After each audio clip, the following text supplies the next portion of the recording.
Hi all. ತುಂಬ ವರ್ಷದಿಂದ ನಾನು ಡ್ರೀಮ್ ಮಾಡಿರೋ ಒಂದು ವಸ್ತು ಬಂದು ನಮ್ಮ ಮನೇಲಿ ಫ್ರಿಜ್ ಬೇಕು ಅಂತ. ನನಗೆ ಮದುವೆ ಆಗಿ 12 ಇಯರ್ಸ್ ಆಯಿತು. ನಮ್ಮ ಅಮ್ಮ ಮನೆಯಲ್ಲೆಲ್ಲ ಫ್ರಿಜ್ ಇತ್ತು, ಬಟ್ ನಾನು ಮದುವೆ ಆಗಿ ಇಲ್ಲಿ ಬರುವಾಗಲೇ ಫ್ರಿಜ್ ಇರಲಿಲ್ಲ. ಹಳೇದೊಂದಿತ್ತು, ಬಟ್ ಅದೆಲ್ಲ ಗಟ್ಟಿ ಗಟ್ಟಿ ಐಸ್ ಕ್ಯೂಬ್ ಥರ ಫುಲ್ ಎಲ್ಲ ಇದಾಗಿತ್ತು. ಈಗ 12 ಇಯರ್ಸ್ ಆದಮೇಲೆ ನನಗೆ ಒಂದು ಫ್ರಿಜ್ ಬಂತು, ಬಟ್ ಆದರೂ ಒಂದು ಸ್ಯಾಟಿಸ್ಫ್ಯಾಕ್ಷನ್ ಇಲ್ಲ ಅಂತ ಹೇಳೋಕ್ಕಾಗಲ್ಲ.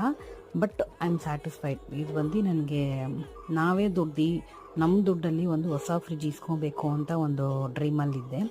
ಅದು ಇನ್ನೂ ಆಗಿಲ್ಲ, ಬಟ್ ಇದು ಫ್ರಿಜ್ ಬೇಕು ಅಂತ ಒಂದು ಡ್ರೀಮ್ ಇತ್ತಲ್ಲ, ಅದು ಸಕ್ಸಸ್ ಆಗಿದೆ.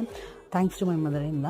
ನಮ್ಮ ಅತ್ತೆಗೆ ಥ್ಯಾಂಕ್ಸ್ ಹೇಳಬೇಕು, ಬಿಕಾಸ್ ಅವರೇ ಬಂದು ನನಗೆ ರೆಡಿ ಮಾಡಿಕೊಟ್ಟಿದ್ದಾರೆ ಫ್ರಿಜ್ಜು. ಸೊ ಮನೆಗೆ ರೆಡಿ ಮಾಡಿಕೊಟ್ಟಿದ್ದಾರೆ, ನನಗೋಸ್ಕರ ರೆಡಿ ಮಾಡಿಕೊಟ್ಟಿದ್ದಾರೆ ಅಂತ ಇಲ್ಲ, ಮನೆಗೆ ಬೇಕಲ್ವ ಅದಕ್ಕೋಸ್ಕರ ರೆಡಿ ಮಾಡಿದ್ದಾರೆ. ನನ್ನ ಡ್ರೀಮ್ ಬಂದು ಫುಲ್ಫಿಲ್ ಆಗಿದೆ. ಐ ಹೋಪ್ ಸೂನ್ ನಾನು ಬಂದು ಡಬಲ್ ಡೋರ್